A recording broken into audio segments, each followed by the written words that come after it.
Qo'ng'iroq harakatlaning 770 ta. Ayo, to'xtamayman. Shoshayotgan bo'lsangiz, meni ham ishim bor. Signal chalarkan. To'xtaysan, kutasan, indamasa. Toshkentda xuddi mana shunday tarzda haydovchi tez tibbiy yordam mashinasiga yo'l bermasdan harakatlandi.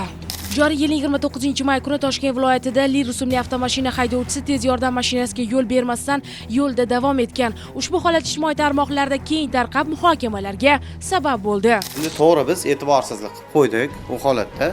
Yo'l so'raganini ko'rmay qolibmiz. Aybimiz bor aka. Faqat ahamiyat bermay qolibmiz to'g'risi. Endi uzr so'raymiz bu holatga. Pushaymonmiz. Maxsus avtomobillarga, ya'ni skoriy tez yordamga o'tib ketishiga xalaqit berganligi uchun tuzilyapti bu bayonnoma.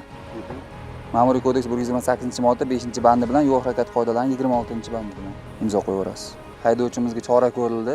Ma'muriy bayonnoma rasmiylashtirildi haydovchiga nisbatan.